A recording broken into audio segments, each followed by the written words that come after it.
Hello NEET achievers, स्वागत है आपका फिर से हमारे चैनल में। जैसा कि हम लोग नीट के पेपर को डिस्कस कर रहे थे, हम जूलॉजी पार्ट को डिस्कस कर रहे हैं पहले, तो आज हम एक बायोमोलिक्यूल्स के क्वेश्चन को देखेंगे। गिवन द फैक्ट कि इस साल बायोमोलिक्यूल से 4 क्वेश्चन आए हैं नीट में। मैंने 2 क्वेश्चन पहले ही अपलोड किया है इस चैनल में, जरूर देखिएगा उसे। चलिए देखते हैं अगला टॉपिक बायोमोलिक्यूल का क्या है। तो क्वेश्चन आया है एंजाइम्स के ऊपर। एक टॉपिक है एनसीईआरटी में, नहीं एनसीईआरटी में शायद ये टॉपिक नहीं है। टॉपिक का नाम है नोमेनक्लेचर ऑफ एंजाइम्स। शुरू करने से पहले थ्योरी को 2-3 बातें एंजाइम्स के बारे में बताना चाहूंगा। सबसे पहली बात, एंजाइम जो होती है वो एक केमिकल होती है। बेसिकली एंजाइम्स प्रोटीन होते हैं। इन प्रोटीन्स का काम होता है केमिकल रिएक्शंस को करवाना। बिना एंजाइम के कोई भी मेटाबॉलिक रिएक्शन हमारे बॉडी में, हमारे सेल में हो नहीं सकता। एंजाइम का काम है केमिकल रिएक्शन के रेट को फास्ट कर देना। एंजाइम का काम है केमिकल रिएक्शन को एक कम एनर्जी वाला पाथ प्रोवाइड करना, एक्टिवेशन एनर्जी को कम कर देना ताकि रिएक्शन इजीली हो पाए। अब ये तो हो गई एंजाइम की बात। ऐसे दुनिया में हजारों लाखों एंजाइम्स हैं जिसके बारे में बायोलॉजी चर्चा करती है। इन सारे एंजाइम्स को अगर ब्रॉडली क्लासिफाई किया जाए, अगर कोई क्लासिफिकेशन ऑफ एंजाइम करे, तो एक +2 लेवल की अगर बात करें क्लासिफिकेशन की, तो 6 क्लासेस में एंजाइम्स को डिवाइड किया जाता है। ये रटाफिकेशन वाला पूरा मामला है। 6 अलग अलग क्लासेस मैंने यहां पर लिख रखा है, एक एक करके देखते क्या है। तो टॉपिक है नोमेनक्लेचर ऑफ एंजाइम। सबसे पहले तरह का एंजाइम कहलाता है ट्रांसफरेजेस। दूसरे तरीके का एंजाइम कहलाता है ऑक्सीडो रिडक्टेज या फिर डिहाइड्रोजिनेजेस। तीसरे तरीके का एंजाइम कहलाता है हाइड्रोलेसेस। चौथे तरीके का कहलाता है लाइएसेस। पांचवें तरीके का कहलाता है आइसोमरेसेस। सिक्स्थ एंजाइम तरीका जो है वो लाइगेजेस। ये एनसीईआरटी में पहले दिया हुआ था, नए एनसीईआरटी में शायद इसको हटाया गया है। अब ये एंजाइम को हमने क्या किया, क्लासिफाई कर दिया। जिस तरीके से हम एनिमल किंगडम या फिर प्लांट किंगडम को क्लासिफाई करते हैं अलग अलग फाइलम्स में, डिवीजन में, उसी तरीके से ये एंजाइम का क्लासिफिकेशन है, ब्रॉडली बात की जाए तो।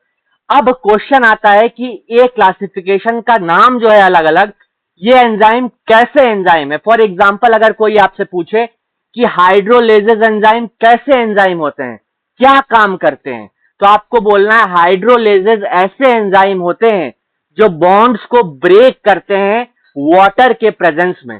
कैसे बॉन्ड्स को ब्रेक करेंगे, तो ये ईस्टर के बॉन्ड को ब्रेक करेंगे, ईथर के बॉन्ड को ब्रेक करेंगे, पेप्टाइड बॉन्ड जो कि कार्बोहाइड्रेट प्रोटीन्स में जो पेप्टाइड बॉन्ड होता है उसको ब्रेक करेंगे, ग्लाइकोसिटिक बॉन्ड जो कि कार्बोहाइड्रेट में होता है उसको ब्रेक करेंगे, कार्बन कार्बन बॉन्ड को ब्रेक करेंगे, कार्बन हेलोजन बॉन्ड को ब्रेक करेंगे, फास्फोरस नाइट्रोजन बॉन्ड को ब्रेक करेंगे।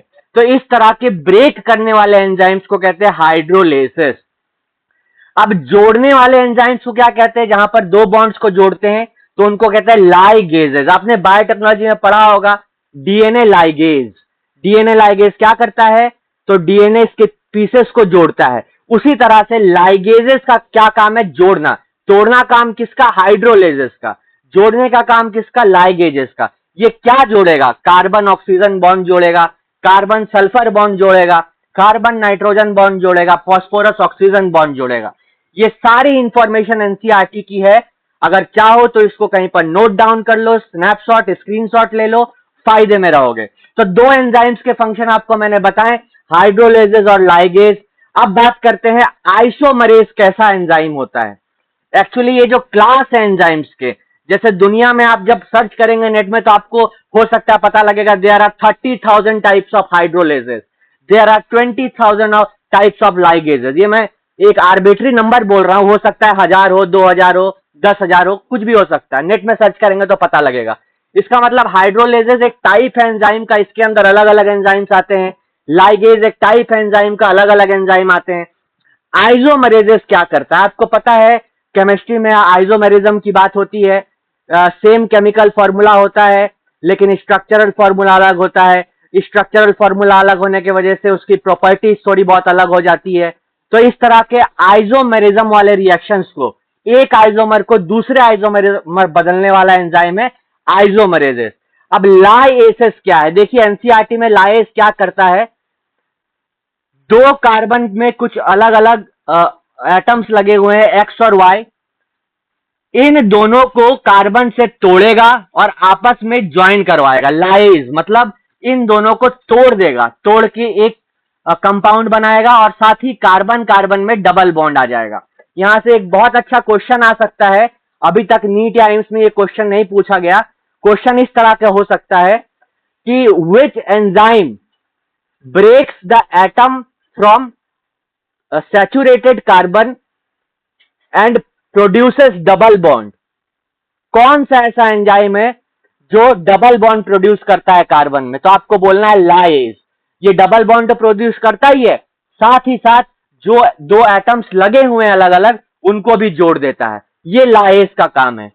बच गया हमारा ऑक्सीडो रिडक्टेज या फिर डीहाइड्रोजिनेज। इसका एक बहुत फेमस एग्जांपल है जिसको कहते हैं पर ऑक्सीडेज। सेल ऑर्गेनल होता है एक पेरोक्सिसोम, उसमें पाया जाता है।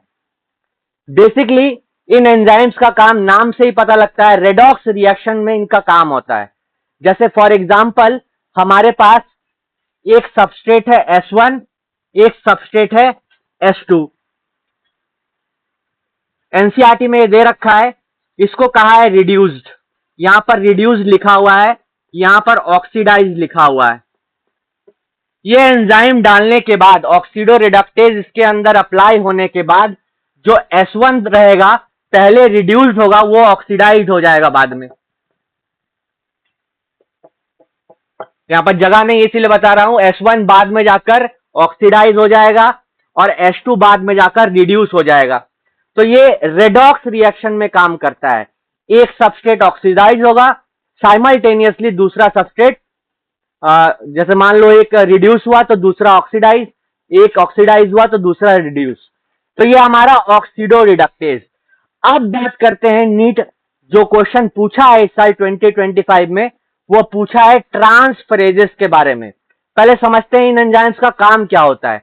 मान लो हमारे पास दो रिएक्टेंट है S1 और S2, और S1 के पास एक कोई फंक्शनल ग्रुप है या कोई ग्रुप ऑफ एटम है, ये अदर देन हाइड्रोजन होना चाहिए।